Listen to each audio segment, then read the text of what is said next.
A Saga do Infinito foi como Kevin Feige nomeou toda essa leva de filmes da Marvel, que vai concluir em Ultimato. E as peças-chave de todo esse quebra-cabeça são as Joias do Infinito. 6 singularidades cósmicas que controlam todos os aspectos da realidade. O episódio de hoje é sobre uma delas, a Joia do Espaço, que assumia a forma do cubo Tesseract antes da gente saber o que realmente era. Ela foi a primeira joia a estar na Terra. E a jornada em volta dela praticamente formou os 2 maiores capitães do universo e a equipe mais poderosa do mundo. Bora então seguir os passos dessa joia no 3º episódio de A História do CM.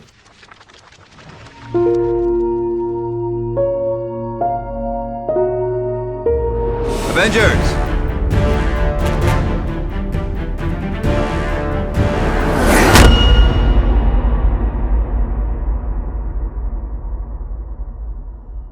Ei, Nerd Trunks, Peter aqui. O Tesseract já foi um dos tesouros da sala de artefatos do Odin, sala essa que a gente falou sobre, no último episódio. Em algum ponto, da relação do pai de todos com os vikings, o Tesseract foi deixado escondido na Terra, mais especificamente em Tonsberg, Noruega, onde Jonas Smith, comandante da Hydra, chega para pegar o Tesseract em 1942. Ou seja, durante a Segunda Guerra Mundial. A Hydra, naquela época, era uma divisão de armamentos avançados dos nazistas. Pertenciam a Hitler, basicamente. Mas o Schmidt sempre teve, os próprios planos. E agora ele podia colocar esses planos em prática, já que o cientista dele, Armin Zola, conseguia extrair energia do cubo e usar na criação de armas, incluindo armas de destruição em massa. Eu tô falando aqui de alguém que tava cagando pro Hitler. Queria ele mesmo seguir os passos de um deus, atacando todas as grandes capitais do planeta, incluindo até Berlim. Só que o filme é do Capitão América, então bora falar de alguém que podia derrotar os nazistas. Na verdade, isso era o que ele mais desejava. Steve Rogers tentou se alistar para o exército americano inúmeras vezes, sem sucesso, óbvio, Ele era muito pequeno, muito magro, tinha asma, um monte de doenças mais, enfim. Se ele fosse para um campo de batalha, era capaz de ele tropeçar numa trincheira e quebrar todos os ossos. Mas mesmo sendo carcassinha, o Steve nunca teve medo de nada, seja de uma guerra ou de um cara brigão xingando uma propaganda patriótica no cinema. E olha que só esse último já dava uma surra nele. Ao menos até chegar o melhor amigo dele, Sargento Bucky Barnes, chamando ele para uma última saída juntos antes do Bucky servir no regime de infantaria 107. Os dois vão até a Expo Stark, que é uma exposição tecnológica do Howard Stark, o pai do Tony. Naquela época tava novinho, inclusive. Era mulherengo também. Parece até que é de família, Inclusive, comentar aqui que em uma das apresentações do Howard, ele fez um carro flutuar. Olha o nível absurdo de tecnologia mesmo naquela época, galera. Só que mesmo com todas as atrações, o Rogers estava mais preocupado mesmo era em se alistar. Não à toa, ele deu até um perdido no Bucky, naquelas garotas que o Bucky tinha levado na ideia de fazer par com eles, pra ir no setor de alistamento especial da reserva científica. Mas o Bucky conhecia o amigo, Ele sabia exatamente onde encontrar ele. Daí eles têm uma última conversa / discussão. E o Steve diz como se sente, que não poderia fazer menos do que os companheiros dele, que estão arriscando as vidas na guerra. Já o Bucky, sabendo que não tinha como fazer o melhor amigo mudar de ideia, se despede amigavelmente, enquanto o Dr. Abraham Erskine vinha ouvindo tudo daquele diálogo. Ele era o cientista responsável por criar o soro do super soldado e estava reunindo possíveis candidatos. Então ele viu que o Steve não tinha corpo, mas tinha o coração de um soldado, de um herói, de um homem bom. Então aprova o Steve. Agora imagina, um moleque mirradinho igual a ele, cara, numa tropa especial cheia de caras parrudos. Todos estavam sendo testados ali pra ver quem iria se tornar o primeiro super soldado americano. E o Steve, como esperado, ficou pra trás na visão do coronel responsável lá, o coronel Chester Phillips. Porque assim, se enrolava todo pra passar nos obstáculos. Tava sempre morrendo pra correr. Não sabia fazer nenhuma flexão decente. Só que o Dr. Erskine tinha o favorito dele. E ele decide provar isso em uma das cenas que eu mais adoro no UCM, jogando uma granada falsa no meio do pelotão. Todos aqueles homens fortes lá saem correndo, caindo no chão assustados, pulando atrás de carro. Já o Steve Rogers se joga pra cima da granada pra abafar ela com o corpo e salvar os companheiros. Naquele momento, todos puderam ver a essência de um herói, inclusive a Peggy Carter, que era uma espécie de supervisora dos soldados ali, e parecia até gostar do Steve. Eles se davam até bem, sempre trocavam um papo legal. E nessa mesma vibe, os dois foram juntos no dia seguinte pro esconderijo onde ia rolar o procedimento do super soldado. Chegando lá, tinha uma galera importante do governo assistindo a experiência no camarote. Howard Stark também estava lá porque fazia parte do projeto. Normal, Tudo que é revolução tecnológica e armamentista americana teve dedo de um Stark. Enfim, eles concluem o processo depois de injetar o soro do professor Erskine no Steve e enche ele de raios Vita. transformando aquele rapaz magricelo nisso aí. Olha só. Como nem tudo são flores, naquele camarote tinha um infiltrado da Hydra, que mata o Dr. Skinner, consegue roubar a última amostra do soro do super soldado e foge. O Rogers então coloca em prática os poderes dele pela primeira vez, perseguindo a pé enquanto o agente inimigo estava de carro e até alcançando a nado o mini submarino da Hydra em que ele ia escapar. Esse agente, depois de pego, se mata, né, cara? Soltando aquela famosa frase: corte uma cabeça e duas nascerão no lugar. É o bordão da Hydra que ainda vai se provar ser muito real no CM. Eu não posso esquecer de falar também sobre o último frasco do soro, que caiu no chão e quebrou nessa perseguição. Ou seja, sem soro e com o Skinner morto, era impossível recriar um super soldado com essa mesma fórmula. O Steve era o único, por esse motivo ele acabou sendo descartado pelo Coronel Phillips, que esperava um exército inteiro de super soldados. Só que uma outra oportunidade surgiu. O Steve estava na primeira página do jornal. A América tinha visto o que ele fez, então convencem ele de que trabalhar com marketing para guerra era a melhor forma de ajudar. Por mais vergonhoso que isso possa parecer, essa foi a origem do herói, uma figura para apresentações dançantes em teatro. Mais tarde, ganhando também os próprios filmes de ação, gibis, o Capitão América tinha se tornado um símbolo americano. Embora ele se sentisse, né, como um macaco dançante, ele sabia que podia fazer mais. Ele queria fazer mais. E quando descobre que a maior parte da 107 tinha sido capturado pela Hydra, ele decide sozinho tentar resgatar todo mundo. Afinal, cara, era a divisão que o Bucky fazia parte. Ele iria fazer de tudo pra salvar o melhor amigo dele. Se parar pra reparar, é uma relação bem parecida até com Sasuke e Naruto, concorda? Rapaz bonzinho, loiro, sempre indo atrás tentando resgatar o melhor amigo badass, mesmo quando ele vira do mal. Enfim, tô dando spoilers dos próximos episódios. Continuando, Peggy e Howard Stark decidem então ajudar o capitão e levar ele até a Áustria voando. Depois disso, o capitão consegue se infiltrar sozinho na base da Hydra, usando stealth, e soltar mais de 100 prisioneiros que estavam lá, incluindo o Buck, que estava separado dos outros, preso até meio atordoado numa maca. Quando Schmidt vê que o capitão estava chutando a bunda de todo mundo lá, todos os homens dele, que a força de uma base inteira não era suficiente para parar aquele cara, ele decide ativar a autodestruição do esconderijo e mostrar pro capitão a verdadeira face como Caveira Vermelha antes de ir embora. Contando também que ele tinha sido um dos sucessos do Dr. Skinner. A propósito, uma das explicações do doutor sobre o soro era que ele amplifica tudo que tem dentro do homem, inclusive a índole. Por isso Steve passou, né, de um homem bom pra, cara, praticamente, né, um santo, né, vestindo a bandeira dos Estados Unidos, enquanto Schmidt passou de um nazista egoísta para um monstro com um complexo de Deus que queria destruir todas as nações do planeta. Dias depois, o Capitão América retorna para a base dos Estados Unidos na Itália com mais de 100 soldados da 107 que tinham sido dados como mortos em uma das cenas mais marcantes da história do herói. Aqueles mesmos homens que antes tinham humilhado o Capitão América por ser um bobão dançarino, agora estavam lá aplaudindo ele como capitão. O maior líder da Marvel finalmente era respeitado como ele tinha que ser, como ele deveria. Como vocês sabem, galera, o Capitão América tem o escudo dele como principal arma.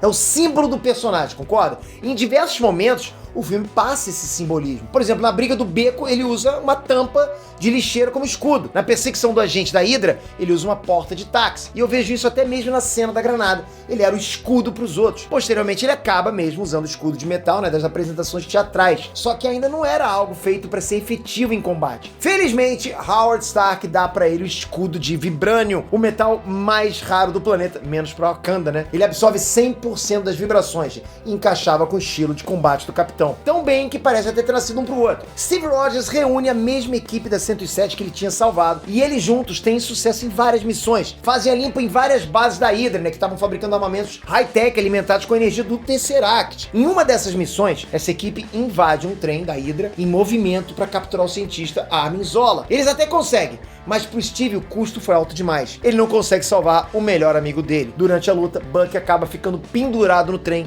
e caindo montanha abaixo. Steve fica de luto, cara, mas nem se embebedar pra esquecer dos problemas ele consegue. O sistema imunológico de super soldado não deixa ele ficar bêbado. Anota mais essa aí na lista de poderes dele, hein? Bem, galera, pelo menos eles conseguiram capturar o Zola, que desembuchou todo o plano do Caveira e a localização da base de onde ele iria partir. Gravem aí que o Zola ficou vivo, fornecendo informação pros Estados Unidos. Por mais personagem secundário, terciário que o cara apareça, ele ainda vai ser uma das figuras mais importantes do CM. A Marvel não deixa a ponta solta, galera. A Armin Zola tá por aí. Steve agora já assumiu uma posição de líder e tomador de decisões dentro do exército americano. E ele opta por um ataque direto ao Caveira Vermelha, iniciando a ofensiva sozinho, destruindo um esquadrão inteiro de moto e invadindo a base principal da Hydra. Graças ao escudo e às habilidades dele corpo a corpo, ele até consegue lidar com os armamentos com energia do Tesseract. Mas o número de soldados dentro da base era grande demais, até mesmo pra ele, que tem que se render ao ser cercado. Só que que era o que ele queria mesmo. Tava tudo nos conformes, galera. Iam levar ele até o Caveira Vermelha, pra aí sim os soldados americanos entrarem pegando os inimigos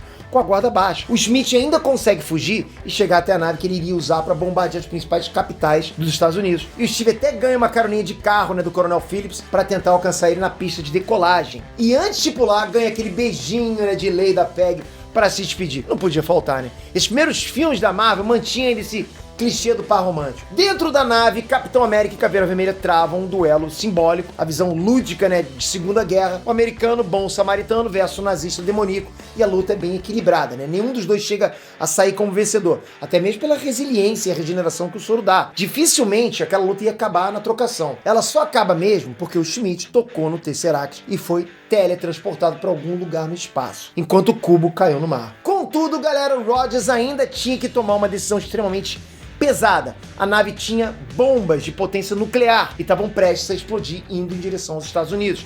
Ele precisava agir rápido para evitar que outras pessoas morressem. E ele então escolhe dar a vida dele levando a nave para a água, ignorando até mesmo o pedido da Peg, que estava falando por rádio para ele não fazer aquilo. O Steve nunca ligou para mulheres. Ele sempre disse que estava esperando a garota certa. E ele sabia que essa garota era a Peggy Carter. Ele tinha uma foto dela na bússola. Eles tinham até combinado uma dança que nunca iria acontecer. Mas graças ao sacrifício do Capitão América, o mundo pôde viver em paz. Depois de todos esses acontecimentos, Howard Stark acha o Tesseract no mar e junto com a Peggy Carter fundam a Superintendência Humana de Intervenção, Espionagem, Logística e Dissuasão. Ou melhor, a SHIELD. Essa mesma que quase 70 anos depois fica responsável pelo Steve Rogers recém-encontrado no gelo, acordando no mundo moderno na espera de uma nova missão. Mas bora continuar falando do passado, né? Próximo dos anos 90, a doutora Wendy Lawson recruta duas pilotas da Força Aérea Americana, Maria Rambeau e Carol Danvers. Essas duas melhores amigas seriam suas pilotos de teste, né, de naves impulsionadas por um motor de velocidade da luz. A Lawson trabalhava para a SHIELD no projeto Pegasus,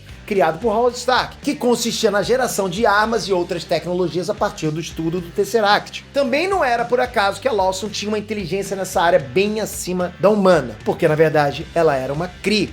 O verdadeiro nome dela era Mar-Vell. O povo dela, os Krees, viviam numa constante guerra com os Skrulls espalhados pelo universo. Só que Mar-Vell, ao contrário deles, era uma defensora dos Skrulls. Era diferente, ela defendia os Skrulls, não atacava os Skrulls. O objetivo era ajudar eles, criar o motor da velocidade da luz para que eles pudessem achar um lugar seguro para eles viverem. Até esse ponto, a Carol Danvers era só uma piloto e não fazia ideia nem da existência de aliens. Mas isso tudo muda, né? Em um dos testes de voo, os Krees atacam, obrigando a Carol a um pouso forçado no chão. E o Young Hog, o comandante da Star Force Kree, mata a doutora Lawson para poder roubar o motor de velocidade da luz. Em contrapartida, a Carol, sabendo que o último desejo da doutora era destruir esse motor para os Krees não porem as mãos, ela atira nele. E a explosão do motor Lightspeed, né, de energia do Tesseract, é toda absorvida pelo corpo da agora então Capitã Marvel, embora ela não tenha sido chamada por esse nome em nenhum momento do filme. Young Hawk, por exemplo, chamava ela só de Verse, que seria o final de Danvers, e ela não tinha nem mesmo condição de lembrar o próprio nome. Os Krees fizeram uma lavagem cerebral completa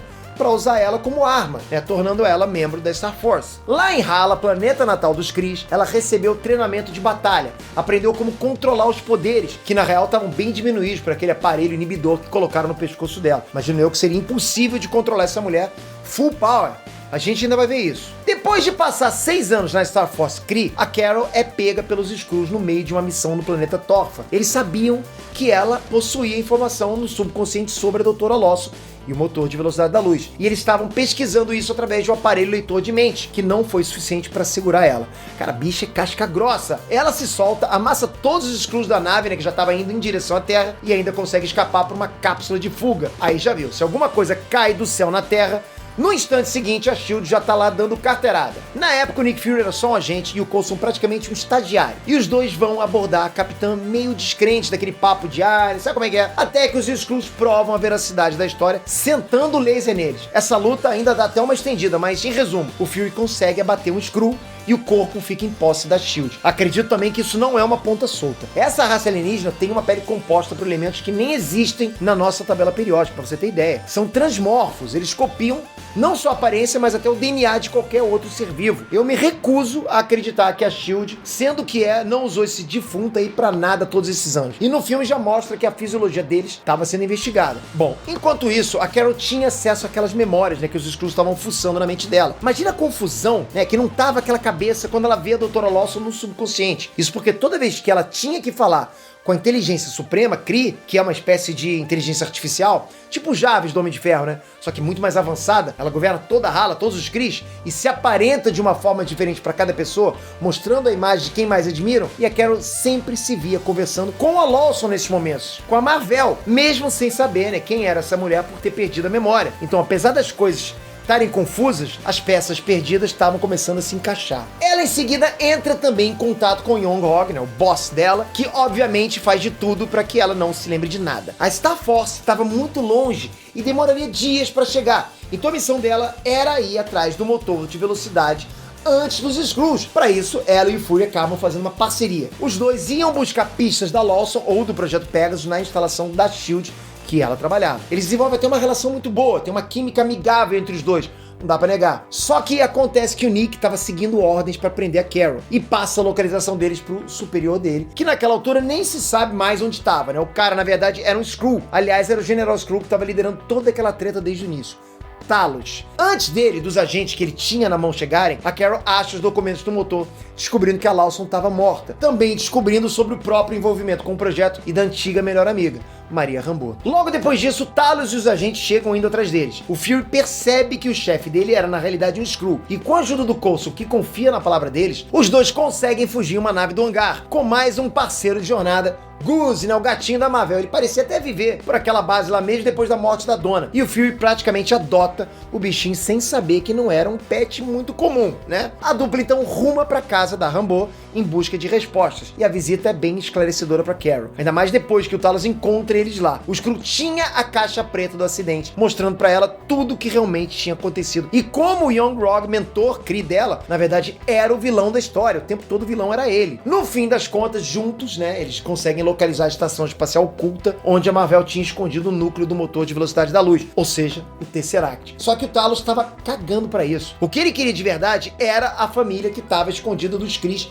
na estação por todos esses anos. Galera, ao contrário do que todo mundo pensou, os Skrulls eram os caras do bem. Eles só estavam preocupados com os seus entes, né, e queriam sobreviver. Os Krees que eram os ditadores atrás de poder. Inclusive, quando tudo parecia terminar bem, o Fury tinha o Tesseract, que estava na estação espacial em mãos, né, e os Skrulls que estavam lá agora foram encontrados. Young-Hog chega junto com a Star Force Kree, eles subjugam a capitã, né, e colocam ela em contato mental com a inteligência suprema Kree. Esse é o momento de clímax emocional do filme. Porque a inteligência tenta refazer toda a lavagem cerebral, dizendo que a Carol dependia deles. Sem eles, ela era uma fracassada. E daí a gente entra em um passeio pelas memórias dela, vendo todos os fracassos, sabe? Vendo todas as vezes que botaram ela pra baixo, todas as vezes que disseram que ela não tava no lugar de uma mulher. Mas a Carol Danvers se lembra. Todas essas vezes que ela caiu, ela se levantou. E ela finalmente se levanta com todo o poder dela. Ela não pode mais ser controlada por equipamentos, né? Ou pela inteligência suprema. Aí, meu amigo, é aquela sova em todos os inimigos mesmo. Dando tempo pra Maria e o Fury fugirem pra Terra com os Skrulls. E bom, o Goose também, que tinha engolido o Tesseract. Pra quem não sabe, ele é um alien, Flerken. E só parece com um gato, mas é uma das espécies mais temidas da galáxia. Aliás, o Nick Fury perdeu o olho porque o gatinho deu uma arranhadinha ali, né?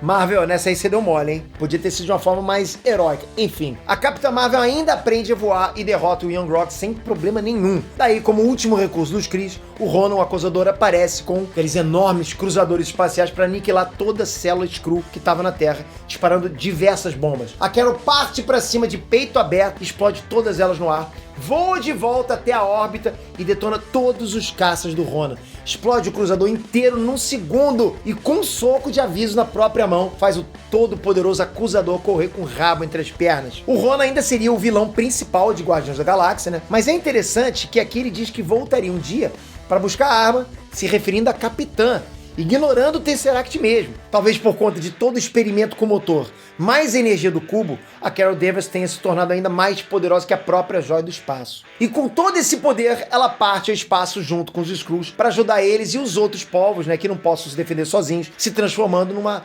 heroína universal. As brechas que a Capitã Marvel deixa pro futuro estão na interação dela com o Fury e a filha da Maria. Com o primeiro, ela cria uma amizade muito boa, né? Até lavar a louça junto, pra falar sério. E antes de ir embora, ela deixa um bip, um pager modificado para chamar ela mesmo de outra galáxia no dia em que a Terra precisasse dela. Já com a filha da melhor amiga no filme, elas têm uma interação bem legal. É a guria que ajuda a escolher as cores azul e vermelha do uniforme, que antes era verde. Ela também parecia interessada em ter poderes e voar por aí. Basta então só a gente ver o nome da garotinha, né?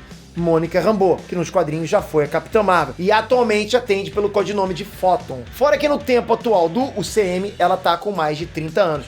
Pode ter certeza que a Marvel tá preparando o terreno. O filme vai acabar com o Guzzi cuspindo o Tesseract, né, que volta a ser propriedade da SHIELD. E eu me pergunto onde que esse gato tá atualmente. Porque não é possível que a Marvel vá jogar fora um personagem assim. Cara, é impossível, não é o que eu falo, não existe ponta solta na Marvel. A gente não sabe se ele tem a vida útil de um gato ou de um alienígena. Porque eu não sei quanto tempo tem um Flecken, provavelmente muito mais tempo. E foi um personagem muito amado por todo mundo, então com certeza esse personagem tá por aí e vai aparecer de novo. Enfim, Nick Fury começa os primeiros esboços da iniciativa Vingadores totalmente inspirado pela Capitã Marvel. O título é até uma homenagem ao codinome da piloto da Força Aérea Americana, Carol Avenger Danvers. O Fury viu que o nosso mundo precisava de heróis como ela. A gente precisava de defensores, precisava de Vingadores. E esse dia realmente chega. Nada de passado, agora a gente tá falando do mundo moderno do Homem de Ferro. Numa instalação secreta da SHIELD que está sendo evacuada, era onde faziam testes com o Tesseract, que naquele momento se encontrava instável. Acredito eu que tenha sido obra do Dr. Eric Selvig sob influência parcial do Loki. Como a gente viu na cena pós-crédito de Thor, ele agora era o principal cientista responsável pelo cubo. E ao que parece também, é ele que abre passagem para a chegada do Loki na Terra. O deus da trapaça, depois de ter sido derrotado, planejava, né, um novo grande momento dele governando a Terra. Ele se torna aliado do Thanos e o servo do Titã combina um trato. Ele emprestaria o cetro contendo a Joia da Mente e um exército de Chitauris. O Loki então poderia tomar a Terra para si e depois voltar com o Tesseract, Joia do Espaço, pro Thanos, que já vinha à procura de todas as joias do infinito. O Loki surge do portal aberto pelo Tesseract e mata os primeiros agentes que atacam ele. Aliás, legal nessa cena que o Loki mostra-se à prova de balas. Ele leva um tiro bem na cara e nem se machuca. Em seguida, ele usa o cetro para ter controle definitivo sobre o Dr. Eric Selvig e também sobre o agente Clint Barton. Os dois passariam a agir como aliados do vilão, sem o controle mental interferir em nenhuma das habilidades ou conhecimentos. Por isso, os dois deduzem que o Nick Fury estava enrolando eles na lábia. O Tesseract já tinha liberado energia residual para explodir aquele local. O Fury queria segurar eles, conversando para que explodissem todos juntos. Ele sabia que se tratava de uma guerra. O Loki ameaçou pisar nos humanos como insetos, e desde o primeiro momento o diretor da SHIELD estava disposto a se sacrificar pelo bem maior. Só que é inútil, né? O Clint atira nele e os três vão embora de carro da base. A Maria Hill, o braço direito do Nick, até tenta impedir eles, mas sem sucesso também. Com o Fury já fora da zona de risco, o esconderijo inteiro explode, matando e soterrando inúmeros agentes. Ele então inicia o protocolo Vingadores. A Viúva Negra iria convencer o Dr. Banner de que precisavam dele para rastrear o Tesseract, o que também não era uma mentira. O cubo emitiu uma assinatura de raios gama e o Banner é o especialista na área. O Coulson foi atrás do Tony, que tinha acabado de ligar a Torre Stark, o primeiro edifício autossustentável do mundo energizado por um reator Arc. Enquanto o Fury, né, com a noção de que guerras só se vencem com soldados, ele vai até o super soldado Steve Rogers dar a missão de que precisava: enfrentar mais uma vez um vilão com complexo de Deus que queria dominar o mundo com esse cubo azul. O grande ponto forte desse filme é o desenvolvimento da relação dos personagens, os diálogos. Por mais simples que fossem, como Coulson falando pro Steve sobre a coleção de figurinhas do Capitão América, mostrando como admirava ele, ou mesmo até na relação de proximidade e confiança que o Bruce e a Natasha iam criando, na interação em laboratório do próprio Bruce com o Tony, na rivalidade mesmo, sabe, do Tony com o Steve. Eu digo isso porque nesses vídeos, cara, eu conto os fatos, é um resumo da história, para dar atenção aos diálogos só vendo o filme mesmo, né? Mas galera, não tem como falar de Os Vingadores sem destacar esse ponto que foi trabalhado com tanto cuidado, que dessas pequenas conversas a gente veria resultar em acontecimentos grandes nesse universo anos depois. Voltando à história, o Bruce começa a tentar rastrear o paradeiro do Tesseract a partir do aeroporto aviões da S.H.I.E.L.D., no passo que a equipe do Loki crescia cada vez mais, precisava de bastante mão de obra para o Dr. Selvig, concluir o trabalho dele com o cubo. E precisava de material raro também. Por isso Barton vai atrás de um cofre de Iridium, enquanto o Loki providenciava a retina que dava acesso a esse cofre e também uma boa distração, Ele gosta do espetáculo. Sabe como é que é? Fazendo um grande grupo de civis se ajoelhar enquanto ele palestrava sobre a escravidão ser a verdadeira natureza da humanidade. E bom, se tem alguém que lutou a vida toda contra ditadores, Capitão América chega protegendo o único homem que recusou se ajoelhar perante o Loki. Galera, só pensem no quão simbólico isso é.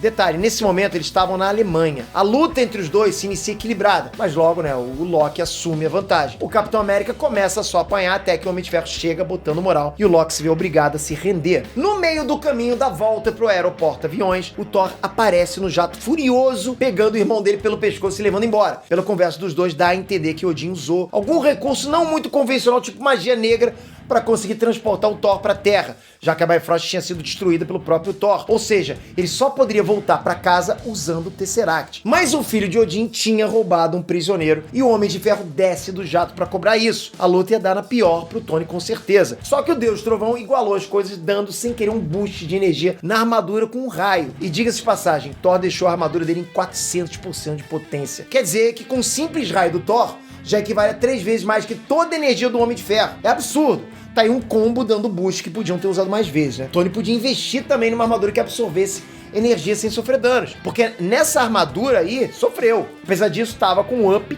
cabuloso pra partir pra cima e lutar de igual pra igual. Capitão América, então, entra na treta de paraquedas pra parar a confusão, mandando Thor largar o martelo, que responde de forma nada positiva com o ataque. E o choque do Mjolnir com o escudo cria uma dispersão de energia gigante. Já que esse aí foi um combo bem aproveitado, eles vão usar de novo em outros filmes. Aquilo ali, galera, foi a típica briga, de super-heróis que ainda não se conhecem. Primeiro brigam, depois ficam amigos. Eles perceberam, que estavam todos do mesmo lado e acabam voltando juntos e levando o Loki como prisioneiro pro aeroporto aviões. O Deus da Mentira é mantido preso no QG aéreo da S.H.I.E.L.D., numa cela criada para conter o Hulk. Só que parecia que ele queria estar lá. O Loki sempre tem vários passos à frente em mente, sabe? Ele se garantia por conta de poder usar o cetro a grandes distâncias, como quando influenciou o Dr. Selvig mesmo estando em outro planeta. E mesmo longe do cetro, ele conseguia ativar esse cetro manipulando as emoções dos Vingadores. E isso ocorre naquele primeiro confronto deles, que eu acabei de falar, e também no aeroporto aviões, quando todos começam a discutir no laboratório e rola a famosa discussão do Capitão com o Tony. O que ele queria com tudo isso, galera? Ele entendia que a S.H.I.E.L.D. dos Vingadores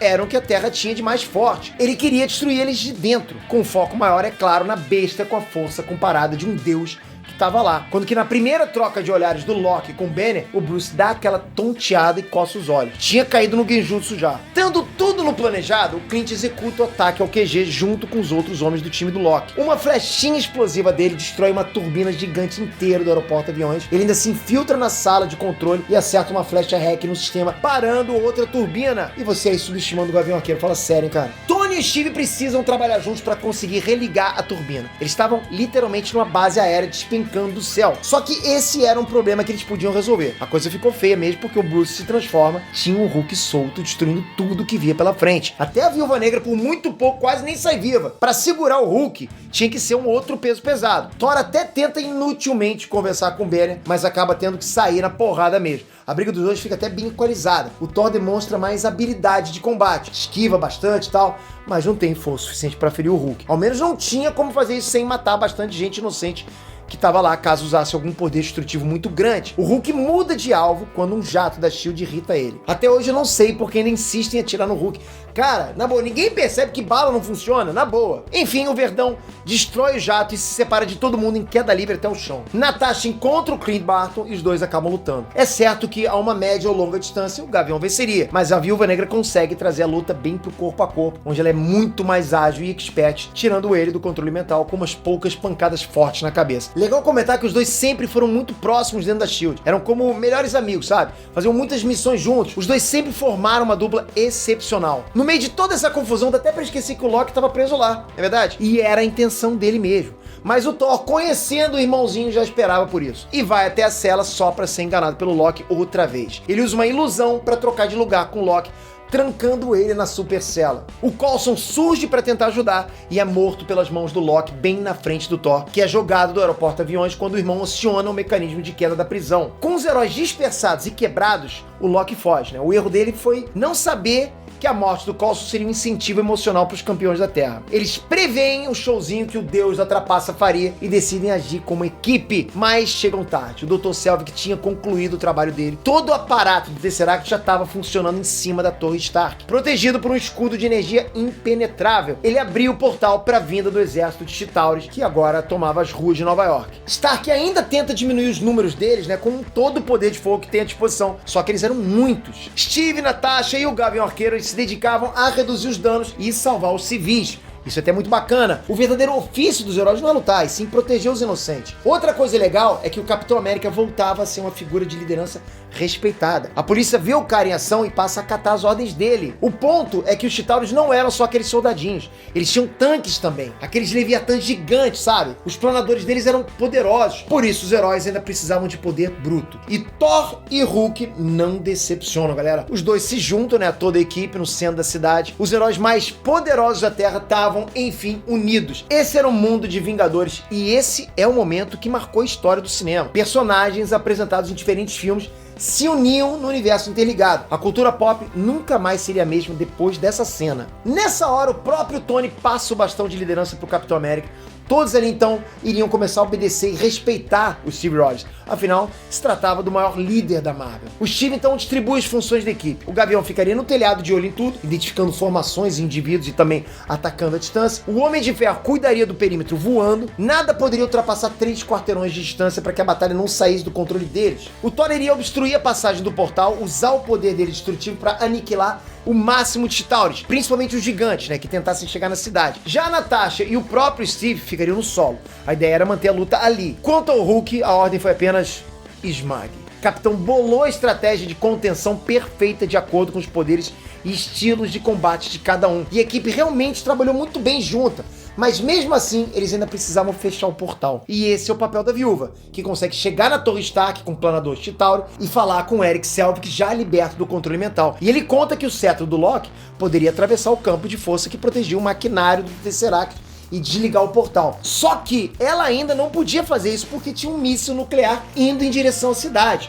A SHIELD tinha mandado esse míssil. O Nick Fury é o diretor, mas ele não tá no topo da cadeia de comando. Acima dele tem o Conselho, são praticamente um grupo Illuminati. E eles ordenaram o ataque e iriam destruir Nova York inteira para conter a invasão alienígena. Fury avisa o Stark do problema e o Tony sabia muito bem onde mandar a bomba. Ele conduz o míssil até o portal, atravessando esse portal e explodindo a nave mãe do Chitauri, que no mesmo instante são desativados. Inclusive a Mark 7 também é. A armadura não tinha contato com os Jarvis ali e não tinha sido projetada para o espaço. Encarando que o Stark tinha feito o sacrifício final, né, e para não deixar a explosão atravessar o portal, a Natasha fecha ele com cetro. E no último segundo possível, o Tony cai dele e volta para a Terra. Durante todo esse tempo de fechamento do portal, o Loki não pôde fazer nada porque estava todo ferrado, né? Tinha recebido uma visita do Hulk que fez ele de bonequinho. Deve ter sido a maior surra que ele já levou na vida.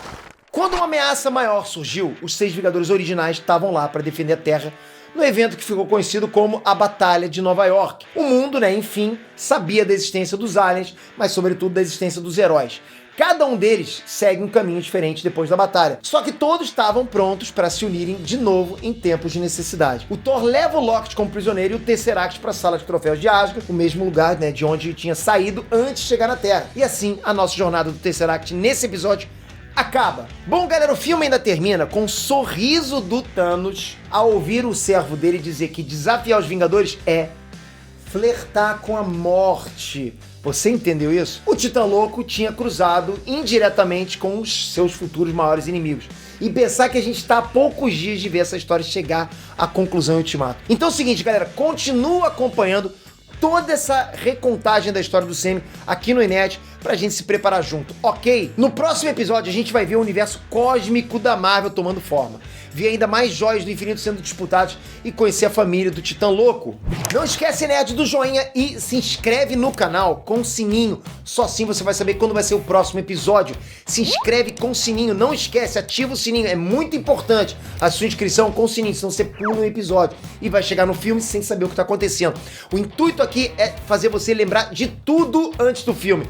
Muito obrigado por isso, tamo junto, até a próxima, fui!